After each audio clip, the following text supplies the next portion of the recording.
tell you one last time. I don't wanna be normal, but no, I will not die. You can try and no more, so you can kill my child. All the times that I've sold, still got my pedal through the metal. Told you I'll be immortal, that's how you one last time. I don't wanna be normal, so you can stay inside. That's why they say that you're local, you see this world is mine. I'm not even your hope for them time. I'm taking all that load and I will show them one more, so that's how you one last time. I don't know what's so hard, can you get it through your mind? Welcome to another exciting episode of Pete for Anxiety. I'm very happy and excited to introduce this guest. Spit it out, Pete. He is the one, the only, the Uncle Jimmy himself is here. Uncle Jimmy, man. Uncle Jimmy, what's going on, brother? It's good seeing you again. Good to see you as always, brother. A little round of applause for the both of us. We made it to another day. Right. Uncle Jimmy actually hosts the Uncle Jimmy podcast. I got to be on his show last week, so I said, fuck it, Jimmy. Let's invite him to come on ours this week. So, Jimmy, why don't you tell everybody a little bit more about yourself, man? So, to Pete's listeners, I'm Uncle Jimmy. I run the Uncle Jimmy's podcast. Started off doing politics, but as we all know, we live in a fractured world and it gets a bit out of control, so I stopped doing that. I segued into season 2. We got guests on from all walks of life, but we got specials on Mondays. We do Mental Health Mondays, which is one of my favorites to do. And I'm just going to, after this season, just strictly go to Mental Health Mondays and just focus on that because I think that's where I'm getting the most support from. Most definitely. people that are, hitting me up probably like you, people you never thought of. Hey, that should help me out. That episode helped me out. So excited. No, excited. I agree. Listen, since you're getting into the space. Hold on one second, Pete. You can No, keep you're good. going. I'm right here. No, like I was going to say, now that you're getting in this space, we'll definitely have to get you way more guests like that. For the replace it, labor and the parts will be like $395. So, but I was going to say, though, that like I tell everybody else, like if you're getting in the same space I am, dude, just go to my guest list. Let me know if anybody you want to talk to is on there. And we'll get you their contact information, man. And then, so welcome to the space, though. It's going to be a great time. Trust me, dude. You're in for a very, very interesting array of people that you can get into with this thing. I am still booking, dude. I'm into almost into May now, actually. I'm almost hitting May. It's awesome. So with like 2 to 3 people a day. So, Jimmy's actually my 5th interview of the day at the time of this recording. So, but yes, I was a guest on Jimmy's show last week and I had a fucking blast with him. So I said, you know what? Let's find out more about Uncle Jimmy himself. So Uncle Jimmy, what is it that you want to tell everybody about yourself that most people don't even know, man? So one of the big things I've jumped out of the box about was, suffering from my anxiety and depression, I've hid many years of living my life behind a mask of, hey, I'm okay. It's okay. Everything's all right. Life's great. And unfortunately in my life, right, my professional life at work and everything's been great, but my private life, right, my relationships, my marriage, I have an ex-girlfriend, I lost everything. I lost everything because of not being able to deal with life on life's terms, let's say, The anxiety and the depression, people may think, oh, those are just catchphrases or words that, psychiatrists use. But when you live it daily, it's not fun. You're not, until you're able to look yourself in the mirror and realize who you are and what you, may suffer from or deal with every day, and I'm lucky enough. I have a very close friend that I get to talk to about it. And she's great. She helps me so much. And someone that I thought would never be able to reconnect with and talk with and speak with, but I'm grateful every day that I do get to talk with her. So it's great. That's awesome, though, man. Like I said, I think it's a really great way to put it, though. It's like the catchwords people feel like, because everybody says anxiety, depression, thinks they're just words that people are using and making shit up. It's like when you deal with it every single day, it's all in a ball game, man. Especially for us, It's like, everybody experiences everything in a different way. Like my anxiety may be different than Jimmy's, for instance, like mine is that constant racing in my heart and things like that too. Like we were discussing last time, and it's just crazy because, ever since doing this show, people look at me from a different aspect. They're like, well, I didn't know you had all these thoughts. Well, maybe if you open your fucking ears and listen, you would have heard me say, but you know what I mean? It's like, people just didn't take me serious because I was always the middle child. So like, I always felt like I had to speak louder than most people, Yeah, me too. Middle child syndrome. Yeah. Yes, No doubt about it.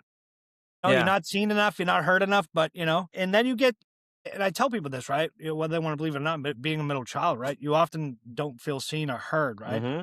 So you take that through life of not being seen or heard, even when, you're trying to be heard. Yeah, exactly. No, I agree 100%. So you get to the point of where you're like, yeah, it's okay. Don't worry about it. I'm not worried about it. They didn't hear me. They didn't see me. It's new to me. Like me, one of my biggest things was, September, I had a tough go in September. And when I was able to look myself in the mirror then and stop, right?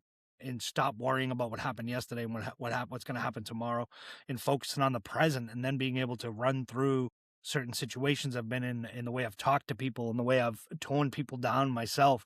Hmm. Because, and I tell people, right, because I didn't like myself, right? I didn't Exactly. like myself. I was in a bad place. That doesn't, I want to tell people this, right? And it doesn't excuse my behavior and what I said, right? And it doesn't erase on how you feel about it, but just know I wasn't coming from a place of where I should have been coming from. And I didn't know that mentally, you know? Yeah, exactly. No, I You agree know? 100%. I was the same way. I I have a lot of self-hatred. Like I don't like myself most days, but it's getting better every day. Things like that too. So, my girlfriend and I have this discussion all the time. Like I told her, like she's the reason she makes me feel good every single day, just because she always gives me compliments and things like that too. Because I'm the harshest critic to myself, man. Like, there's days I wake up, I don't even want to look in the mirror because I don't like myself, but it's not, and I went through the same thing you did, Jimmy. I did the same thing. I was just lashing out at people because I was upset, and another thing I do is when she tries to talk to me, I have to really work on it. But it's a lot of times I try and get my word out before her because that whole feeling of like, that middle child syndrome thing, you know what I'm saying? Like, you're like, oh shit, I feel like I got to say something first or I'm not going to be heard. So I got to say something now kind of thing. Do you ever run Yeah. into that yourself? Yeah. So, Exactly. Sorry about that, everybody. I got the washing machine guys here fixing it, so we're shooting the podcast. We may grab them when they come out, see if they have anything to say. They're Right. fixing the washing machine, so Hey, listen, you're here fixing my washer, but let's ask you some questions right here. exactly, exactly. Look, I'll pay you. I'll pay you what the money is, and we'll take care of it. So, one of my hottest things is, like you said, middle child, right? When you Yeah. become a middle child, and when you are a middle child, Hmm. one of the things I've learned just from my last seven months of being on this healing journey and trying to take care of myself, right, is so many conversations that I had, whether it was with my ex partner or my ex wife, where I wouldn't even let them get a word in edgewise, Hmm. right? Because I had to tell them how I felt, and how I feel is better than what they feel. And again, if they're listening, I apologize. I apologize for people that I've hurt, that I love, and I've told them that that's how I feel. But I was just in a bad place and not a place where I should have been coming from, first off, but I didn't get to recognize my patterns and behaviors, right? Because when you're in the fog of things, you don't realize it. When you're in the dock, you don't realize it. You get up. I know you and I talked about it. You get up, it's Groundhog Day, right? You Hmm. get up, you literally go to work, you come home, you crawl back into bed, and then you do it all over again. Maybe you eat, maybe you don't eat. Maybe you grab 6 Red Bulls and drink them during the day, and that's what you eat for the day. And people are serious. I tell people this all the time. For me, some days maybe 4 energy drinks and a pack of cigarettes. That's my friggin' food. And that's when I know in my head, right, Pete, that hey, things aren't going well Yeah, when I haven't exactly. eaten anything, right? So let me stop, let me slow down, let me take a breath, and let me realize now, over the last 7 months, I'm starting to realize my own faults, my own stresses, my own ticks, things that tick me off, and I'm able to take it in now. Before, where I'd lash out, I'd be pissed off, you Yeah. know. But I'm grateful. I'm grateful, that I did go through what I did in September, because it's turning me into the man that I'm becoming now, and I'm so excited and super excited about it. Yeah. I forgot to ask you, your kids, do you have any boys? I got no kids, no kids. I got none. None. Okay. Okay. Even That's the better then. reason behind, that's the reason behind Uncle Jimmy's podcast, right? I'm the fun uncle. I got 2 nephews and a niece, and I'm like Uncle Buck, right? I used to weigh 350 pounds, so I'd come in, looking all crazy, disheveled, and I was Uncle Buck. So I said, hey, I'm going to do Uncle Jimmy's podcast because I'm Uncle Buck. And that's me. When you watch the movie Uncle Buck, everybody, just think of Oh my Uncle Jimmy. God. That's me. That's me. Oh That's who no, I am. man. You That's know? great. So my question though is leading to is like for your nephews, do you try to teach them things as a man? Like, hey, listen, these are things that are okay to do. That way they don't let society tell them that they can't talk about their feelings, you know? Are you that uncle that's being real with them though at the same time? Yeah, always, always. I'm always real with my nieces, with my one niece and my 2 nephews. And it's funny, right? The hottest conversations in that I get the most out of is when I'm talking, to my nephews and talking to my niece. It's more like, hey guys, I'm not telling you don't do this or don't do that because I don't want you to have fun. I'm telling you this because I've lived it. And if I wouldn't do it, or if I did do it and it was a bad result, that's why I'm telling you not to do it. You know? Because, I feel like sometimes you have, some people have parents that are their friends. They're Mhm. not parents, right?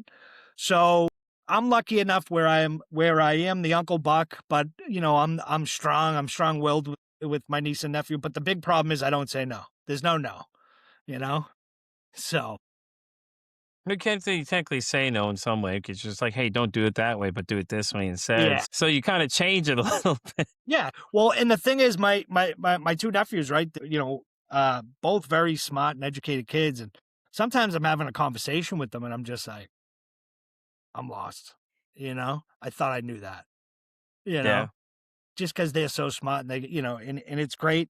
Oh, they're both strong kids. My nephews, one's getting education, one's playing hockey up in Okay. Canada in junior hockey. My That's niece is awesome. going to high school. Yeah, so I get to go up to Vancouver and see my nephew when I can. My other nephew's in Montana at college, so I go out there and shoot out there and see him. And it's great. Like I go out and it's the funniest. Like both my nephews, right? When I visit, it's more of like I'm traveling 2,000 miles to visit to go to lunch. You know what I mean? We go to lunch and they call it a day. The next day we go to breakfast, they call it a day. The next night we go to dinner, they call it a day. But that's cool because I get to see them, right? And get to know them that my unconditional love is there, my support's there. And that's one of the biggest things that I can do as an uncle, right? Show up. Yeah. Show Yeah, up. no. I hadn't always shown up as a dad, and I am now. This year I'm working on it. And my oldest is gonna graduate in May. So May I'm gonna be in Chicago on the 30th to go see her graduate and things like that too, So I'm gonna pop in and see her and stuff like that. So I'm trying to be more present in their life and just not be like, oh hey dad, can I have $20 and send me $20 kind of thing. Like I'll send them money here and there for things, but I don't want it to be that kind of relationship. So I'm kind of like working through a lot of it because the way I treated them early on was just, the reason I'm at where I'm at now. But it's like I have to accept the fact that I did these things. And I honestly asked her too. I said, listen, let me ask you, if you don't want me to be there, just say you don't want me to be there. I won't come and it won't hurt my feelings. And it was like, I know it would, but I'm not going to tell her that because I don't want her to feel like she has to make a decision because of my feelings about everything that I caused these things. So, but she said yes. She wanted me to come to the ceremony, no to go to the party, which that's fine because my brother lives up there, my mom's up there, and my girl, she's in Ohio, so she was talking about coming in to visit me for the weekend anyway. So I'm like, well, we'll just meet there. You come by, whatever. We'll just hang out or whatever. And then she's either going to fly in or drive in. She hasn't decided what she's doing yet. But, like that's a great opportunities of being up there, like that too. So like I want to travel more this year too, meet more people and go meet other fellow podcasters and things like that I have. So, and it's great though, because it's like, before I didn't have these opportunities. Now with the show just taking off and everything else we were doing, it's just like this thing just keeps growing bigger and bigger and bigger. And the conversation is just like, it needs to happen. And then now that you're jumping into space, it'll be great. So now I can send some overflow of people your way. Like, hey, listen, I know a guy who's looking for people in that category, Yep. and things like that too. So, obviously, I'm going to add you to my group of people that I send those to. I have different guests and things. Like I said, anybody that's been on this show, I guarantee you, if you mention Pete vs. Anxiety sent me to come talk to you, they'll say yes to come on the show instantly. Yeah. No,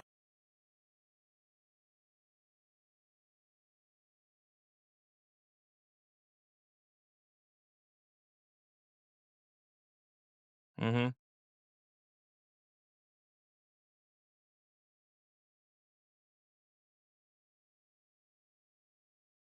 Yeah, exactly. and I hope from the conversation you enjoy yourself, you have fun, but you learn a few things. You may learn some new tips and techniques, right, on how to deal with your depression or anxiety. And you may learn. And that's the greatest thing. And I think the big thing you said, Pete, was present, right? Being present. That's the biggest thing that I've learned in the last 7 months of being present. I haven't been able to always be present, right? It was always, I was worrying about tomorrow's issues. I was worried about what happened yesterday. And those things, right, would take me, Pete, and they would crunch me and cripple me, right? So much to the point of where I just had to crawl into bed, Hmm. go to sleep and forget about the world because that's the only place I could really get any release, any relief from the world was sleeping, you know? Yeah. No, I And agree. that's I not a agree. healthy way to do it, guys out there. I'm telling you, it's not a healthy way to crawl into your bed, stuff your emotions down. Don't do it. You know, Yeah. you can Yeah. call Find it. 988, you can call your therapist, you can call your buddy, you can call Pete, you can call me. Exactly. Yeah, I was getting to that point too. It's the fact that we're two men having this conversation is a stronger argument now, given the suicide numbers like we talked about the last time we met.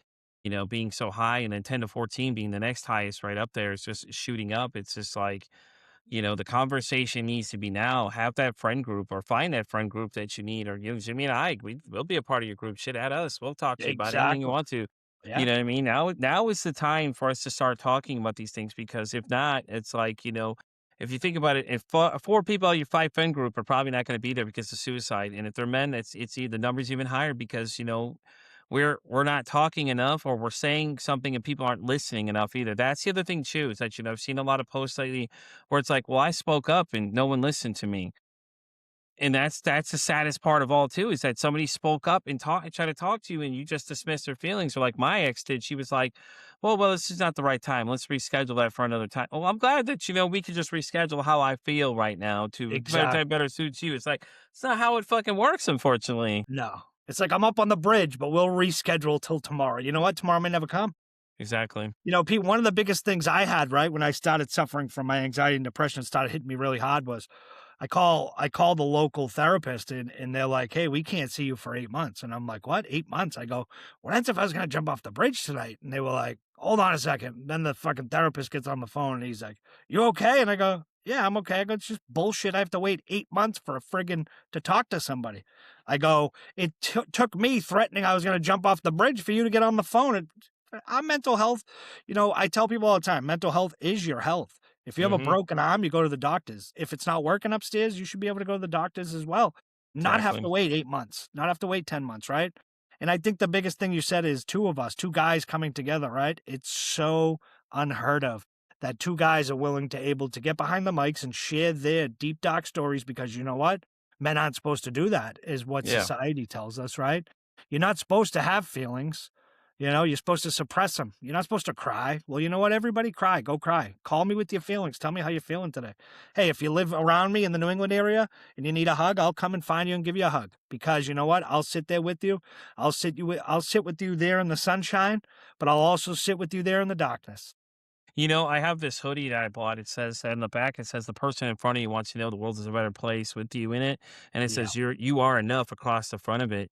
I got a lot of responses when I was wearing it out in public the last few days. A lot of people are saying, I like your hoodie. And it's the truth though. I mean, a lot of people just need to hear that positive message. And it's crazy though. You hear these people that are saying that I'm saying something and then nobody's listening, or somebody's telling me, oh, it's not the right time, or whatever, the story is. It's just like, it's insane. Like, Crazy.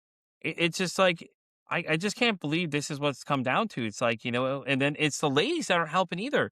Remember that whole thing during Men's Mental Health Month, Awareness Month, where that lady was on there, like, doing a celebration on the internet, and then she got totally torn out, and like, what did you think the outcome of that was going to happen? Exactly. It's like she had no idea, like, that's going to happen. I'm like, come on now. You didn't think people were going to really sit there and say okay to that? And then when they all came after you, you're like, you went to hiding. It's like, damage is already done now. Your identity is already out there. People are going to find out where you're at. Like with the internet these days, they can find you in instant. It's not hard not to find you. No, not at Then your all. information will be out there. Then you have people out there. It's like what is it? I don't remember. You're a baseball guy. You remember the Cubs fan guy that caught the ball? Yeah, Botman.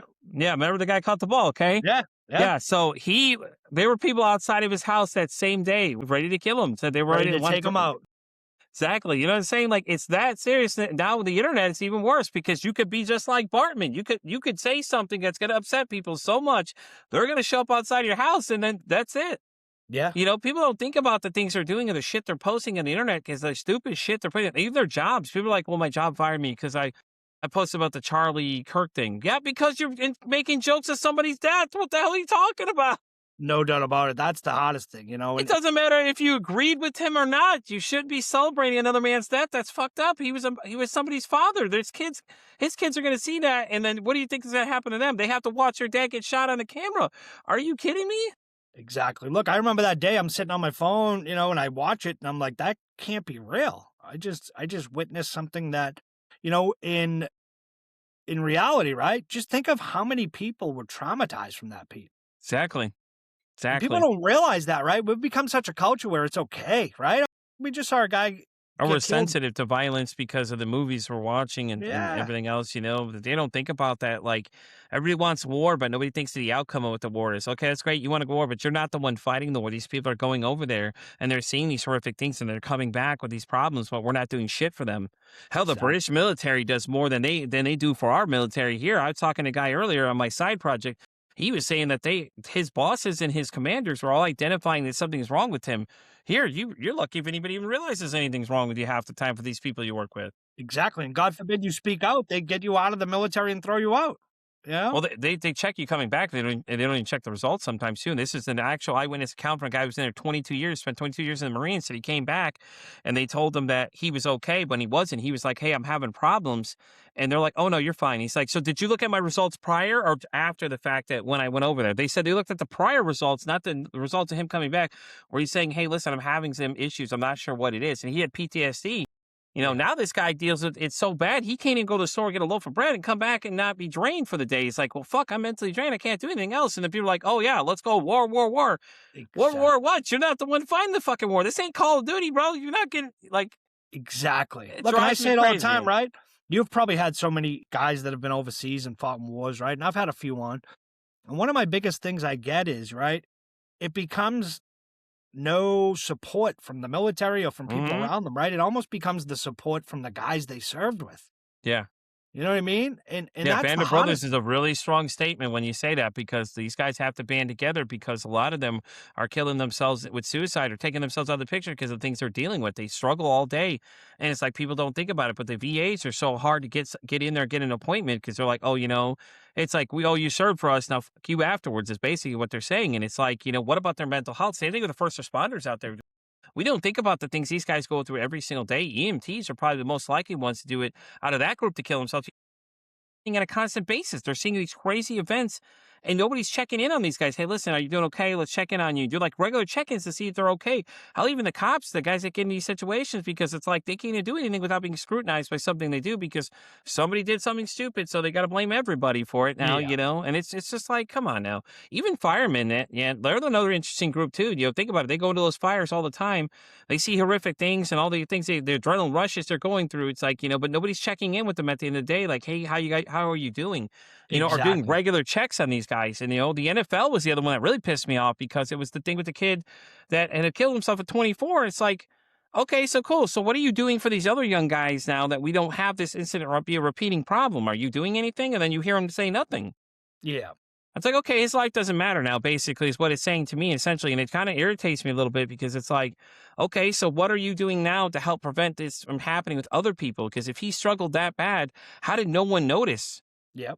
Yeah, and Like, it's like, you like you're not playing, you're no longer any use to us, right? So we're not going to talk to you or deal with you. And it's like I tell people this all the time. I was in my darkest moments, right? And I got a message on Facebook Messenger from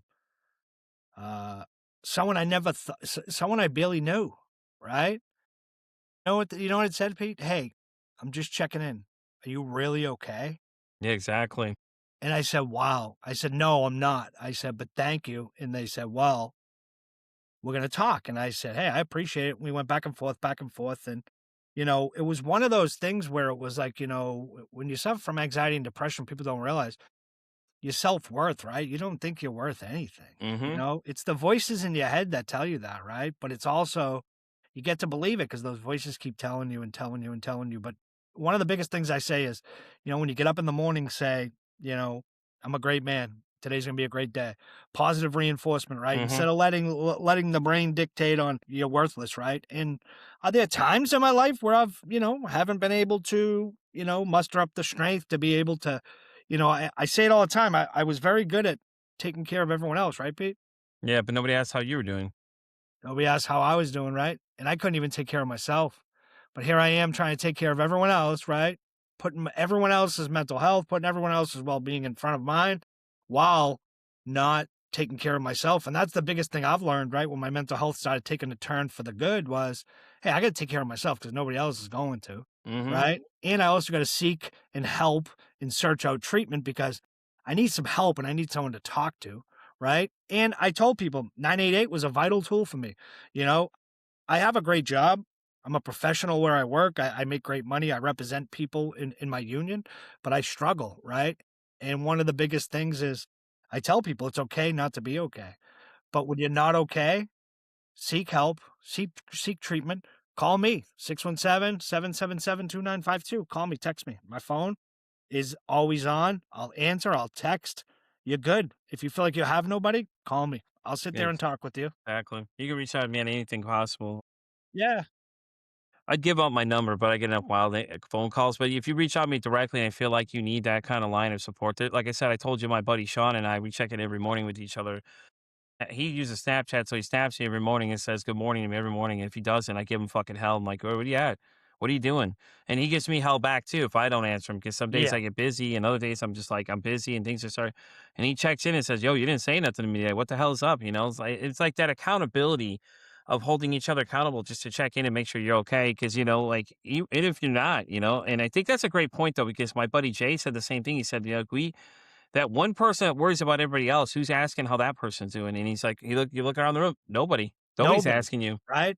Because I think too, right, Pete? And we've also people like that, like you and I, right? I think we've also had people fooled, right? That we got it going on and we're good, right? Because we can take Hmm. care of everybody else. But in reality, it's the person that you're talking to that's sometimes, the loudest, that shows up for everybody. He's the one that's hurting the most. Hmm. I remember, at some points in times of showing up at friends' houses, giving them a call, all of them, right? So my newest thing is not, if I don't hear from you, I don't hear from you.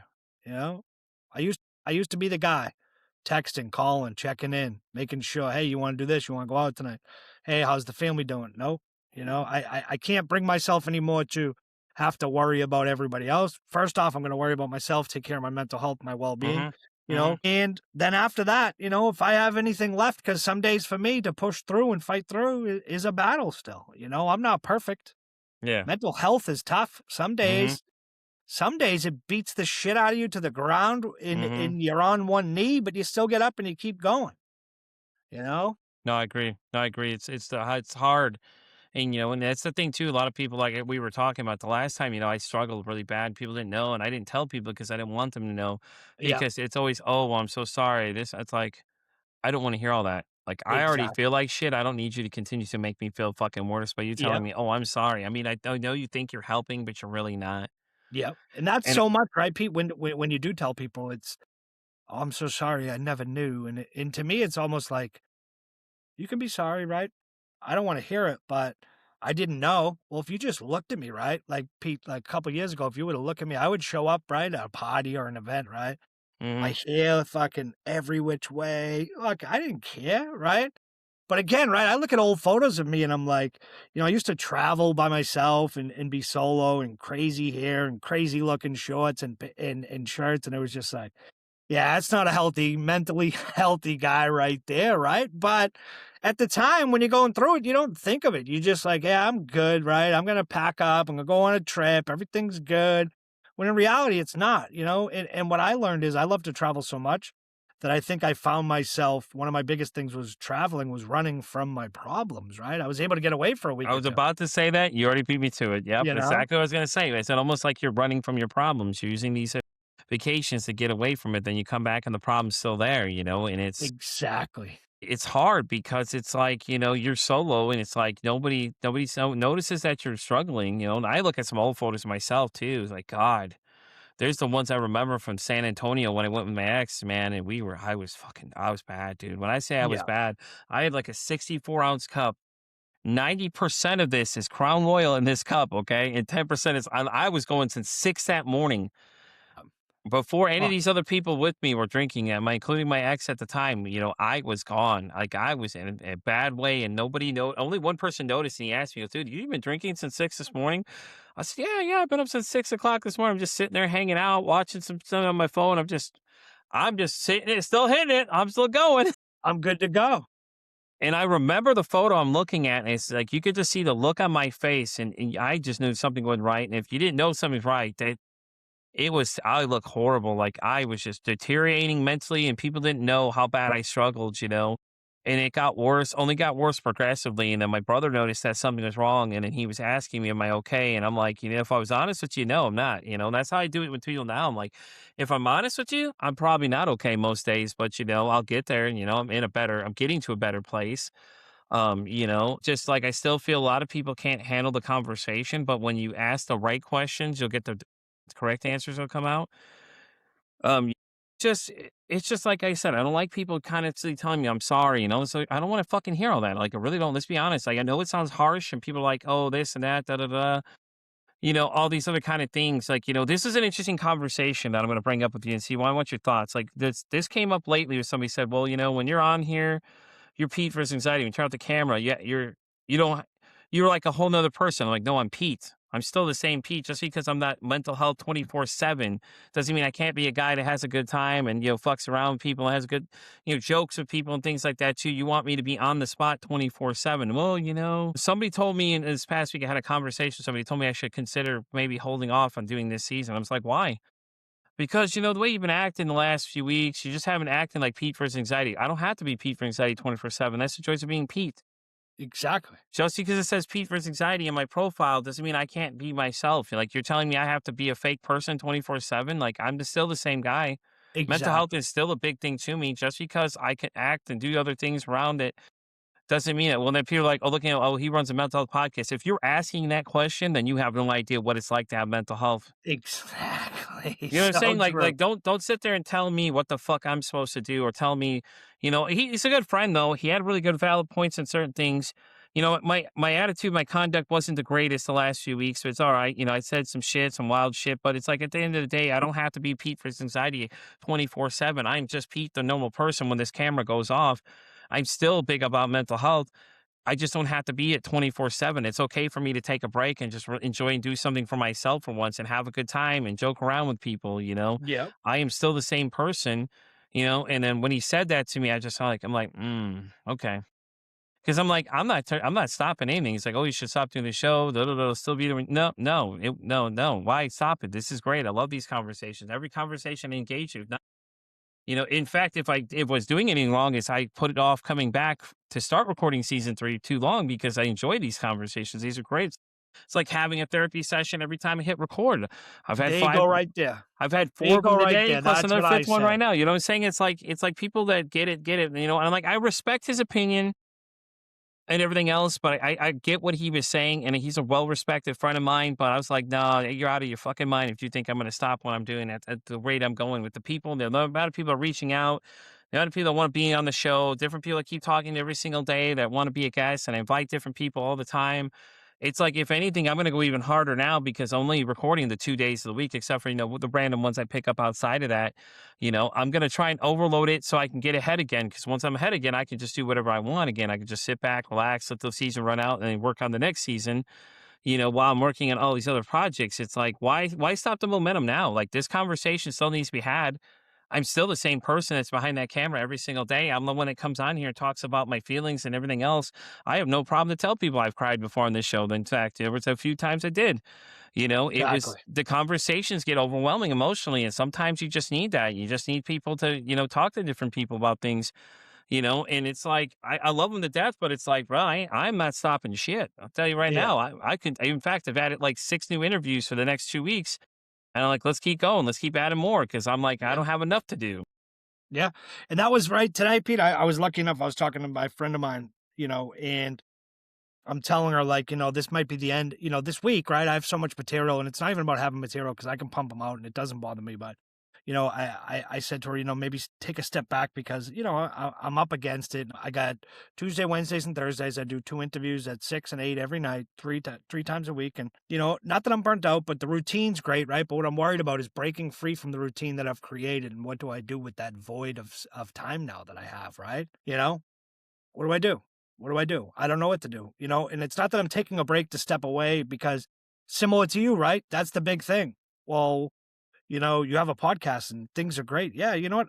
I'm in a great space mentally, but there's some days, you can't string together 2 or 3 days together where you're having some issues and you're having some problems, right? And the hardest part becomes when someone points it out, right? And you're like, hey, I'm just having it. I'm having a bad go of it, right? It happens, right? And then they just look at you like, oh, you're fucking weak, or no, I'm not weak. Like, if you lived what's up in my fucking brain, you wouldn't even, dare to say that. But like you said, I tell people all the time, it's okay to cry. I let it out. And again, if someone's telling you that, Pete, they may be trying to come from a good place, but you have to do, right? Regardless of the outsiders and best friends, you have to do what's good for Pete, right? Hmm. No, And if no, I agree. your mental health journey, you're probably like me. You've learned that probably listening to others about your mental health and how you should deal with it hasn't worked. What I've learned is how I deal with my mental health is how it works. Granted, 7 months ago, the way I dealt with it wasn't healthy. It was God, very no. unhealthy, No. you Yeah, know, it was bad. It was bad. bad, I was and I was similar like you. I would lash out at the most precious, and I could cry at the people that I loved the most because I hated I hated myself. I wasn't in a good place, and I was comfortable, and I thought it was okay to talk to people like that, and I had shit going on like I tell people now, right? I thought when I was in the fog of things that my mental health was decent, but it wasn't. It was gone, right? But my brain would be like, now that I'm clear-minded, right? My brain's just like my synapses are like, I get an idea and it's like, blah, blah, blah, let's run with it, keep going, blah, blah, and it doesn't stop. But it's a healthy outlet now. Yeah. No, I agree. No, I agree. It's just, I got what he was saying, but at the same time, it's like, no, man, I'm gonna take a few days, refocus, and jump right back into this thing. If anything, I'm gonna hit the fucking pedal. We're gonna accelerate this thing because Yeah. like I got too much going on that I can't stop. And like if I stop and I had that void of time, it was like I was I didn't know what to do at that time. But now it's like, I'm working on so many different things. It keeps me busy. Yep. Everything's going too good for me to stop what I'm doing now. My kids are talking to me. I'm going to go see her in May. I have a girlfriend now that, me and her, we unexpectedly, unexpectedly meeting. We knew each other for a little while now and we kind of, knew each other were, things like that too. And, we constantly are talking about things and stuff like that. But, I get what he was saying a little bit. Some of the things that happened were a little out of hand. But other than that, it's just like, he's like, oh, you should consider. No, no, I'm not. Love you to death, bud, but I'm not stopping at the moment I'm going with the rate this thing's going, the way I'm getting emails every day about different things, or I'm getting Yeah. different people signing up and I'm getting inviting different people to come to the conversation and things like that too. And it's just like I need this for me. This is what Pete wants. This is not for anybody else. I'm not doing this for anybody else but myself at this point. Exactly. And everybody else that's joining me for the ride, it's an honor to have them here with me. You know what I'm saying? And like, now that you're joining the space, it's even better because now we add another voice to the conversation, and things like that too. And it's great because I was telling people about it. It was like, actually David, what is his last name now? I think it's Shannon. He runs the Bad Habit Network. I know he's supposed to meet with you. Him and Ashley are supposed to meet, or him and his wife are supposed to meet. I think that's what her name was. Yeah. David's gonna kill me. I forgot her name is, but yeah, she was really awesome though. I got to hang out with him last week, and I was telling him like he's like, yeah, Uncle Jimmy's gonna come visit me. I'm gonna visit him. I'm like, oh yeah, you're gonna go see Jimmy? I'm like, hell yeah. I was so Yeah. excited for him. I was like, bro, it's gonna be a great time. Jimmy is great. So, and then I was telling him, I was like, yeah, Jimmy's going to be on the show this week and I'll have to tell him, but yeah, dude, I was excited, when I got to meet you because I was like, hell yeah, this is real good questions. And like when we getting into the conversation of mental health, I told David about it and I was like, you know what, maybe you, me and Jimmy should get together and do like a group conversation kind of thing. We pick topics or something like that, Yeah. just as an idea, the three of us get together, maybe invite somebody for a fourth to make it a four pod, whatever, Yeah. and just That'd be have somebody in awesome. the conversation kind of thing like that. So, I Look, told him as I would long as talk to you we can about it. end the stigma, right, and keep the conversation going, I'm all for it. That's the biggest thing for me. I think Keep the the fact that conversation it's going. I think the fact that three males are going to get together and have a conversation is a strong enough message that we need to start talking more because we don't say enough as guys. And the whole point is it isn't just for men's mental health. We're doing it for everything because it's like this conversation's obviously needed and that we need to teach this younger generation that it's okay to talk about your feelings and, be honest with yourself when something's wrong because, if not, the end result is not going to be good for you because you don't want to, end up getting into that state of mind where you want to take your own life or you want to harm yourself and these other Yeah. things, if you can avoid them by speaking out and saying, hey, I'm having a problem, and that's the great thing with the show. It's like, the different people I meet, there's traditional therapy doesn't work for everybody. There's psychotherapy, hypnotherapists out there, all these guys that can do stuff for you that can help you, all these problems and things like that too, and all that kind of stuff. Let me go check this real quick, Pete. 2 seconds. Mm-hmm. I got to take the final inspection, then we're going to have him on. I'm back. I feel bad, Pete, because now you're going to have to edit that, or you can just keep it in there, the awkward silence of Jimmy just walking away in his underwear. That's the greatest thing about being able to do podcasts. I can sit in my tea. I haven't decided what I'm going to do yet. I'll probably cut out something. Oh, well, Riverside will cut out most of the dead space anyways. When you think about it. Exactly. But I apologize for that because crazy thing, right? And it's funny, right? 7 months ago, I would have lost my mind because the washing machine broke and I wouldn't know what to do. So I spent the whole day on the phone because I have Best Buy Total Protection and I will never buy again. This is from Best Buy. I'll never buy another freaking product from you again. I have their protection. They told me you have to call Samsung. I call Samsung. They tell me I need a receipt. I need this. Who the hell has a receipt from 11 months ago? I don't have a goddamn receipt from 11 months ago. So you know what? It's done. Best Buy, you can go shit in a hat. Never buy another product again. And I spend a lot of money there. Yeah, I spend a lot of money there. This is an infomercial. Do not buy at Best Buy. Do not buy the Total Care Protection Plan that I pay $250 a year for because I do buy a lot of electronics. So I do want to make sure they're covered.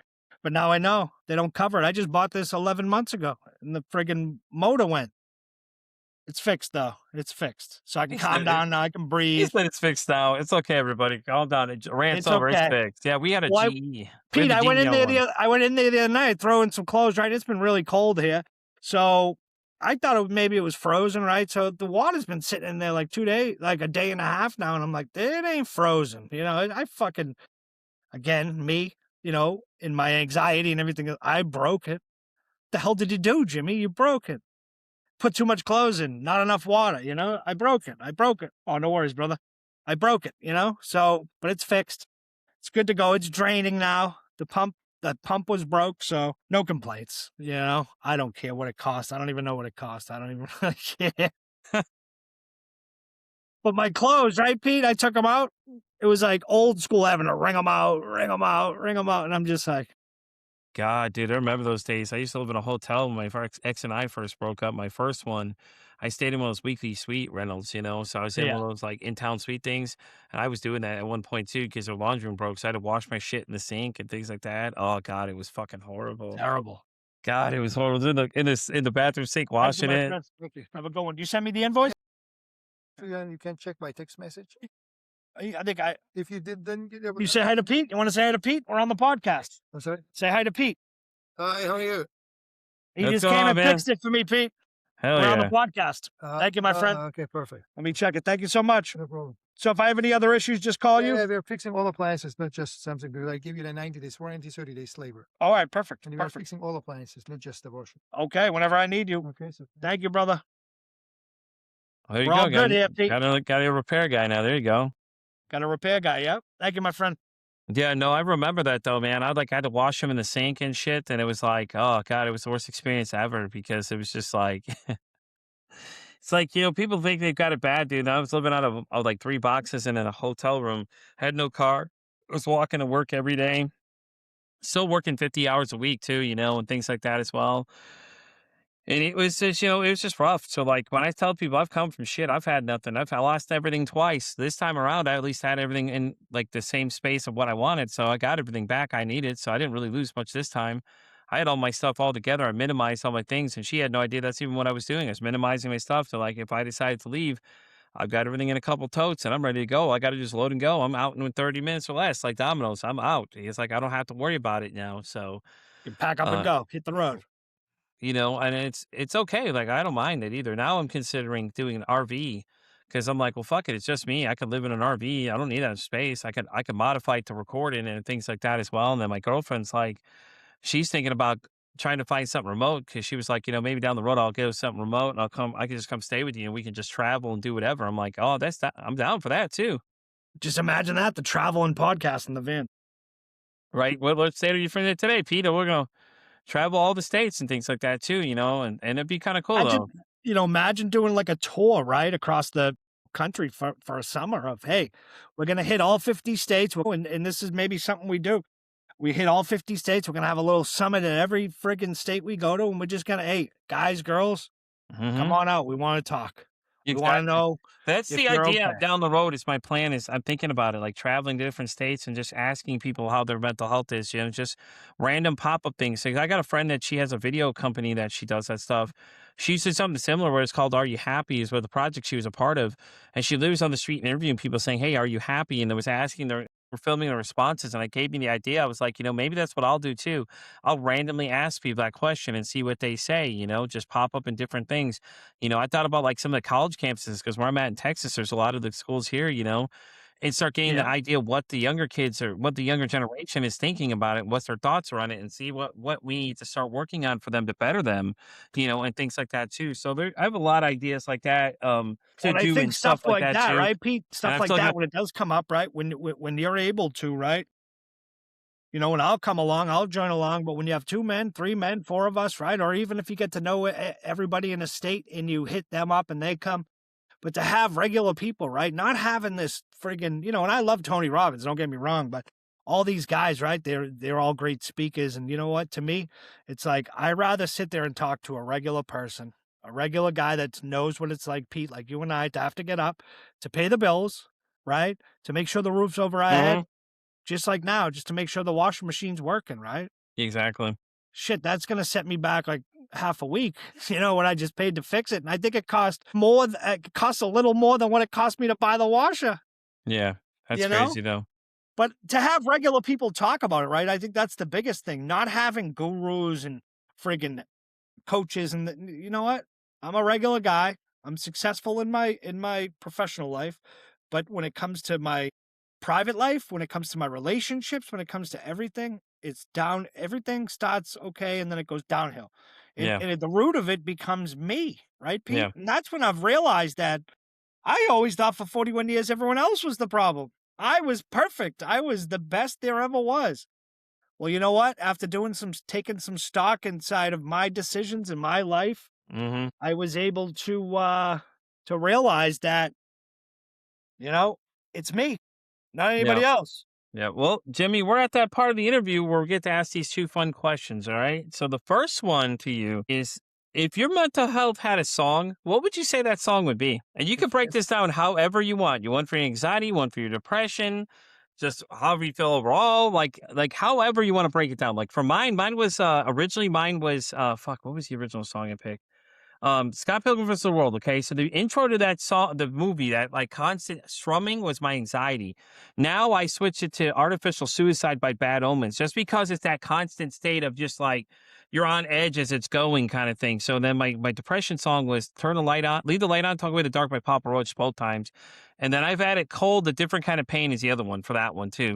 But it could Okay. be anything you want it to be, honestly. Yeah. So for my, my anxiety sort of like Stairway to Heaven almost, right? Hmm. Okay, okay, that's a good one. Okay, It ebbs and flows, but it's good, and then it's like then it gets worse, and then it gets better. But you know what? Why I picked that, right? Because that's one of the longest songs that there is, right? It's long. Stairway to Heaven. I think it's like 6.5, 7 minutes, maybe. it's up there. I mean, Meatloaf's Bad Out of Hell was even longer, if you want to be So honest. one of my things is it's because it's so long, right? My anxiety, and this is the hottest thing, right? I've always been prescribed medication for it, but I also have medication as needed, and I say people to this all the time when I start suffering my anxiety attack, Mhm, which is going to turn into my panic attack. mhm. It's going to turn into a full blown panic attack. It's so long, right? And they tell you you're supposed to take the medication when it's starting, right? But for me, it seems like it's an episode that's 25, 30, 40, 50 minutes long sometimes where I can't stop it, right? And sometimes the only way I can stop it, Pete, not anymore, but back in the day was I would have to drive to an emergency room and sit in front of it, right? Sit in front of it until I would calm down and say, I don't have to go in. Yeah. Some nights, though, I would have to go in, right? Because I couldn't stop and they would be like, all right, give him 5 milligrams of lorazepam and send him home. He'll be okay. And but you feel like you're having a heart attack, right? You Mhm. feel like you're going to die. You feel like one of my scariest things is when you feel like you can't breathe, right? You Yeah, can't get that's the anything worst, out. yeah. Oh, no, I agree. And for me, I don't know if you have it, Pete. With my anxiety, I have upper body spasms. My body Mhm. And once I get that, it's literally like, shit, I gotta go because this could be, The heart racing is what it really my initiates it heart for me. racing Like too. my shit just starts racing. I'm standing there and it feels like you just ran a mile and it just keeps going. And Yeah.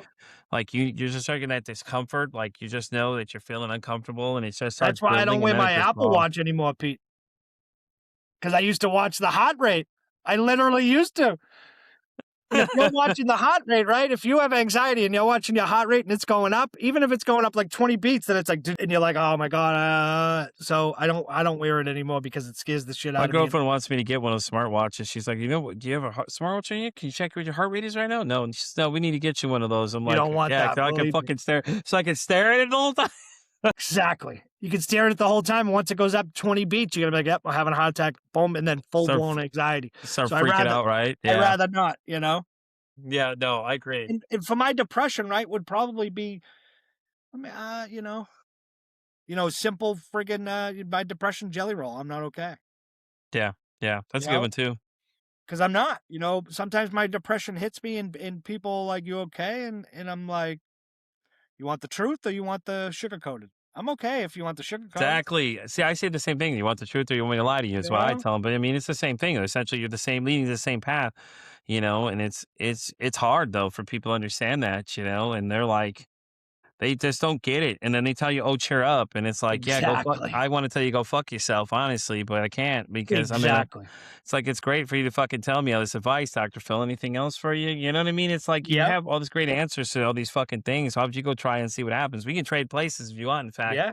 and see what it feels like. You ever want to know what it's like? Go get one of those fucking machines or like the pregnancy thing.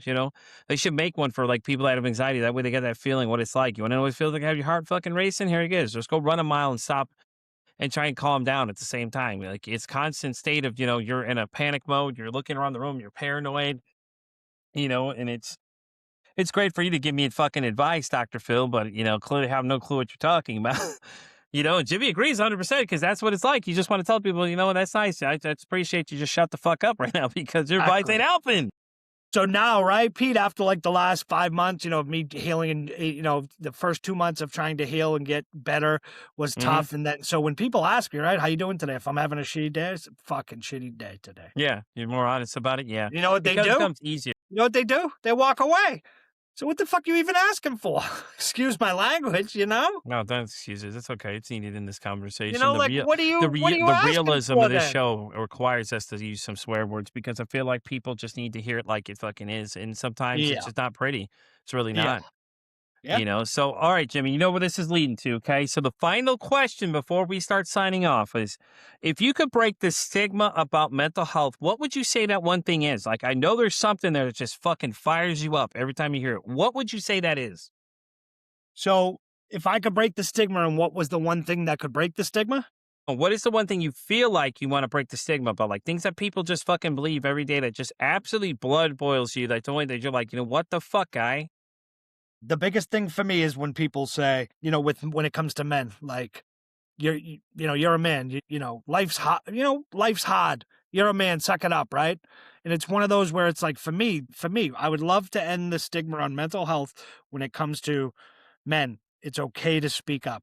It's okay to speak out, right? And I say this all the time. So everybody out there listening, you're loved, right? You are Mhm. loved, you are cared for. And sometimes, right? And for people that don't suffer from anxiety or depression or any mental health issues, right? I want you to know this. If somebody is going through something, and they're out of their element, and you're maybe in a relationship with somebody, let's say, for instance, and they're not treating you right, or, they're acting odd or different, and you don't know about their mental health, or you do, but really don't know, and they're treating you, they're not coming from a place of hurt, right? They're coming from a place of love, because sometimes the tools that we have are not enough tools to fight through and push through and to keep going for the day, right? My tool used to be my bed. Right, Pete? My bed was my Mhm. safe space. Yeah. No, I agree. I agree. I You used to know? push people away just because I don't want them to get too close because I don't want them to have to deal with what was going to happen next. And people So didn't true. realize that's what it was, is that I'm pushing you to keep you away for your own safety because you don't understand what's going on, or I don't want you to know what's going on because I don't know if you can handle the real conversations. Like, what if I came to you and told you I was going to commit suicide? What would you say? Yeah. 90% of you would freak the fuck out like Godzilla's crushing Tokyo and start Yeah. running like it's a national disaster. That's why I don't tell you half the things, and then it's always, oh, why didn't you tell me? Because of that reason right there. You probably have no idea what to say. Oh, I wouldn't know what to say. Exactly. I'm anticipating these things for you. My anxiety is anticipating it, that Yeah. this is where this conversation's already heading to. And you probably know, right, Pete, of dealing with it for so long, people that you can look at and say they can deal with it Yeah, or they exactly. can't deal with it, right? And one of my biggest things you just said, Pete, was you push people away, right, to protect them. And my hardest part was, right, in my darkness, unfortunately, the ones that I loved, I pushed them closer and hurt Yeah. them even more. Yeah. Right? Because I thought I needed them so bad. I would wrap them so tight and hold on to them so tight, right? And things maybe I should have let some people go in my life to free them of my hurt because that's all I could do was hurt people, right? Yeah. And I didn't do it out of because I did not love them. I did it because I was hurt myself, mentally, physically, and emotionally. Exactly. But I'm on a better place now, and you are too, Pete. And we're trying to end the stigma here, everybody. It's okay if you're a man to cry. It's okay to talk. It's okay to talk to your neighbor. It's okay to talk to your therapist, your girlfriend, your wife, your partner. It's okay to talk to the pastor. It's okay to talk to whoever you want to. If you're feeling out of it and you're not feeling right and you're feeling like you may want to hurt yourself, seek some help or call your best friend and tell them. Because I tell you right now, if you call mostly a loved one that you can count on, they're going to come, they're going to sit with you, they're going to sit with you in that darkness. And there's no better feeling in the world when you have somebody that can sit with you in that darkness because you know you're going to make it. It's those people out there that I feel so bad for that they sit in the darkness and they're alone, Pete, right? And then they make Hmm. that decision to go up on the bridge and jump because they called 17 people and nobody's there, right? Exactly. Or they take a handful of meds and they kill themselves because nobody answered the phone. Well, you know what? You can reach out to Pete. You can reach out to me. 988's a great resource. You can reach out, guys. There's people here. Pete, myself, 988. Hey, there's 3 resources right there, and we'll get back to you right away, and we'll make sure we'll talk to you. We'll be on the phone. We'll email. We'll do whatever you need because we're here. We've been through it. And we're Exactly. still going through it because it's not gonna. It doesn't go away. It only subsides, right, Pete? Hmm. It doesn't Hmm. fully go away. Exactly. No. And with that being said, guys, we're going to wrap up this episode of Pete for Anxiety. Jimmy, thank you so much for coming, man. I already knew this conversation was going to be great, man. I'm so happy you're here. Why don't you plug where everybody can find the Uncle Jimmy podcast? That way we can get them to come over there and support you as well. Perfect. You guys can find me I'm on basically everywhere, but I'll give you the 4 big ones. And I tell people this all the time. I'm on Apple Podcasts. I'm on Spotify. I'm on iHeartRadio, basically everywhere else, but exclusively on YouTube, I do video. So if you want to watch me in video and see my beautiful face every Monday or Saturdays when I drop the episodes. So Mondays and Saturdays, I drop the episodes at 9 a.m. And we have everybody on from all walks of life, and we just have fun with it. We tell people stories, and I tell them you can find me on Instagram, Facebook, TikTok, all at Uncle Jimmy's Podcast. And that's you can find me, JIMMYS Podcast. And I love it, Pete. I just want to say to you, Pete, from the bottom of my heart, right? Things that you are doing, right? Smashing through that door, right? Kicking ass, not taking any bullshit from anybody, but getting the message out to men, right? That we need to talk. We need to end the stigma. And the scariest statistic you tell me, Pete, and I hear it from you, is the 10 to 14-year-olds, right? Mm-hmm. That are going through it and they're the next ones. Imagine that 10 years old, 14 years old. Right here, Pete, is one of the biggest problems we have. Right here, this goddamn phone, Pete. Phones, the accessibility for these young kids, right? So anybody, if your kids are going through it, listen to them. They're being honest with you. Kids are kids. They're going to tell you how they feel, and they don't lie. So if they're telling you they're not feeling too well and they want to hurt somebody at school or hurt themselves, please seek the help. Seek the help. It doesn't mean there's something wrong with your kid. It just means you need to speak to somebody. Exactly. And with that being said, guys, we're going to wrap up this episode of Pete vs. Anxiety. You know where to find me. I'm Pete vs. Anxiety. I'm on Spotify, all the way down to Pandora Radio. I'm on X, all the way down to TikTok. And as I always say, it costs nothing, absolutely nothing to be kind to somebody. One kind act you could do could save someone's life, or hell, you can make their day. I'm Pete vs. Anxiety signing off saying, don't ask how your day is today. Say, hey, how's your mental health?